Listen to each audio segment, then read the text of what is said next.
ബാലകൃഷ്ണന്റെ കയ്യിലും എം.വി. ഗോവിന്ദന്റെ കയ്യിലും ഇതുപോലെ എത്ര പരാതികളുണ്ട്? ഒരു പരാതി പോലും പോലീസിന് ഫോർവേഡ് ചെയ്തിട്ടില്ല. അവര് പാർട്ടി തന്നെ കോടതിയാക്കി, അവര് തന്നെ തീരുമാനമെടുത്തു. നിയമത്തിന്റെ മുന്നിലേക്ക് വിട്ടില്ല. ഞങ്ങൾ അഭിമാനത്തോടെ പറയുന്നു, എത്ര മാതൃകാപരമായിട്ടാണ് കോൺഗ്രസ് ഇക്കാര്യത്തിൽ ചെയ്തത്. ഇനി ആ പരാതിയെക്കുറിച്ച് വിശദമായി ഞങ്ങൾ ചർച്ച ചെയ്യും. കോൺഗ്രസിനകത്ത് വ്യക്തിപരമായ ആരും ഒരു തീരുമാനം എടുക്കില്ല.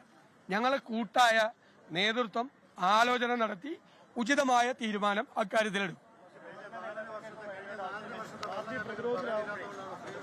പാർട്ടി എവിടെയാ പ്രതിരോധത്തിലായിരിക്കുന്നത്?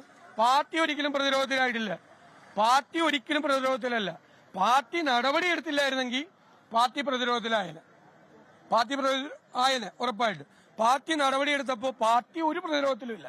പാർട്ടിയുടെ മീതെ, കോൺഗ്രസ് പാർട്ടിയുടെ മീതെ ഒരു പോറൽ പോലും ഏൽപ്പിക്കാൻ ഞങ്ങൾ സമ്മതിക്കില്ല. പാർട്ടിയെ ഞങ്ങൾ സംരക്ഷിക്കും. പാർട്ടിക്ക് ഒരു ക്ഷീണമില്ല. ഈ പാർട്ടിയെക്കുറിച്ച് അഭിമാനമാണ് ഞങ്ങൾക്ക്. ഇതുപോലെ ചെയ്തിരിക്കുന്ന ആരാണ്? കേരളത്തിലോ ഈ രാജ്യത്ത് ഏതെങ്കിലും പാർട്ടി ചെയ്തിട്ടുണ്ടോ? കോൺഗ്രസ് കേരളത്തിൽ ചെയ്ത പോലെ അഭിമാനമുള്ള ഞങ്ങൾക്ക് പാർട്ടിയെക്കുറിച്ച്. അല്ലല്ല, അതെല്ലാം പാർട്ടി ആലോചിച്ച് ചെയ്യും. പിന്നെ ഇന്നലെയല്ലേ ഈ വിഷയം വന്നത്? ഇന്നലെയല്ലേ ഈ വിഷയം വന്നുള്ളൂ. ഇന്നലെ ഞങ്ങൾ ആലോചിക്കട്ടെ, ഞങ്ങൾ ചർച്ച ചെയ്യട്ടെ, ഞങ്ങൾ അതിന്റെ വിവിധ വശങ്ങൾ അറിയട്ടെ. ഒരു പരാതി നമുക്ക് വന്നതല്ലേ, പേര് പോലും ഇല്ലാത്ത പരാതിയാണ്. എങ്കിലും നമ്മൾ അന്വേഷിക്കണം. നമ്മൾ അന്വേഷിച്ച് നമ്മൾ ഉചിതമായ തീരുമാനം ഉചിതമായ സമയത്ത് പാർട്ടി എടുക്കും. ഒരു കേസ് കോടതിയിലുണ്ടല്ലോ, അതിന് ഞങ്ങൾ വല്ല തടസ്സവും പറഞ്ഞോ? കേസെടുത്തതിന് അന്വേഷിക്കട്ടെ. APCC പ്രസിഡന്റ് പറഞ്ഞത് ഞങ്ങൾക്ക് കൃത്യമായ നിലപാടാണ്. അല്ലല്ല, CPM ഇത് ചെയ്യുന്നത് ശബരിമലയിലെ കൊള്ള അന്തരീക്ഷത്തിൽ നിന്ന് പോണം. അതിനുവേണ്ടി ഈ വിഷയം ഇങ്ങനെ പറഞ്ഞുകൊണ്ടിരിക്കുകയാണ്. അപ്പുറത്ത് റേപ്പ് കേസിലൊരു പ്രതി നിൽക്കുകയാണ് കൂടെ.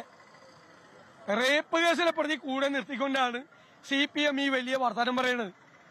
ഒരു പൊളിറ്റിക്കലായിട്ടുള്ളൊരു നടപടി എടുത്തില്ല, ഒരു രാഷ്ട്രീയമായ ഒരു നടപടി എടുത്തില്ല. അയ്യപ്പന്റെ സ്വർണം കവർച്ച ചെയ്തതിന് 2 പേര് ജയിലിലാണ്. ഒരു നടപടി എടുത്തില്ല. എന്തൊരു നാണം കെട്ട പാർട്ടിയാണ് CPM. അതുപോലെയാണോ കോൺഗ്രസ് കേരളത്തിലെ? ആണോ? നിങ്ങൾ പറ. അല്ലല്ല, അതൊക്കെ ഞങ്ങൾ സംസാരിക്കട്ടെ. ഞങ്ങൾ എല്ലാവരും വിവിധ ജില്ലകളിലാണ്. മനസ്സിലായി? കേരളത്തിലെ കോൺഗ്രസ് നേതാക്കളെല്ലാം വിവിധ ജില്ലകളിലാണ്. ഞങ്ങൾ 10-12 ജില്ലകളിലായിട്ട് നിൽക്കുകയാണ്. തെരഞ്ഞെടുപ്പിന്റെ അന്തിമ ഫേസാണ്. ഞങ്ങൾ കൂടിയാലോചിക്കുന്നുണ്ട്. ഞങ്ങൾ സംസാരിച്ച് ഉചിതമായ സമയത്ത് കാര്യങ്ങൾ മനസ്സിലാക്കി. അന്ന് ഞാൻ പറഞ്ഞല്ലോ, ബോധ്യങ്ങളിൽ നിന്നാണ് തീരുമാനമെടുത്തത്. ഒരു പരാതി പോലും ഇല്ലാതെ ബോധ്യങ്ങളിൽ, അല്ലേ? ഓരോ വാക്കും പറയുമ്പോൾ സുഷ പറയണത്. അതിനൊക്കെ ഇപ്പോഴാണ് വിലയുണ്ടാകുന്നത്. അതിനൊക്കെ പാർട്ടിക്ക് ഒരു പോറലും വരാതെ അല്ല, ഇനി എന്തിനാണ് അതിനെക്കുറിച്ച് കമന്റ് പറയണത്? നടപടിയെടുത്തല്ലോ അന്ന്. വന്നപ്പോ തന്നെ പുതിയ കാര്യം വന്നു. പുതിയ കാര്യം വരുമ്പോ പാർട്ടി ആലോചിച്ച് നടപടിയെടുക്കും. ഞാൻ പറഞ്ഞല്ലോ, പാർട്ടിയെ തൊടാൻ സമ്മതിക്കില്ല.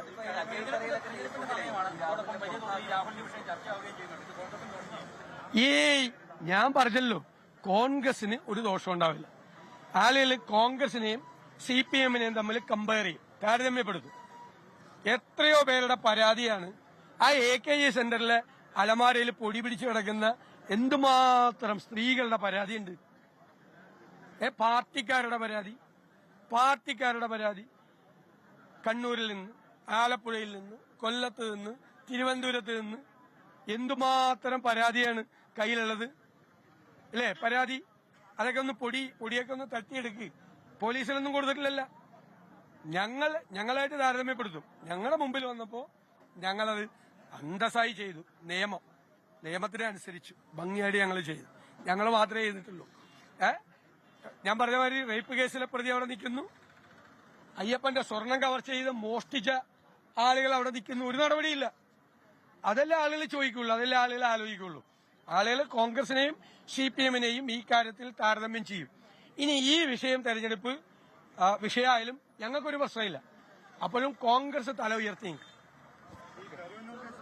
ലോകത്തെവിടെയായാലും ഏത് സമയത്തും 24 വാർത്തകളും ഓഗ്മെന്റഡ് റിയാലിറ്റി പാക്കേജുകളും എക്സ്പ്ലെയിനറുകളും വിശദമായി കാണാൻ ഞങ്ങളുടെ YouTube ചാനൽ നിങ്ങൾക്ക് സബ്സ്ക്രൈബ് ചെയ്യാം.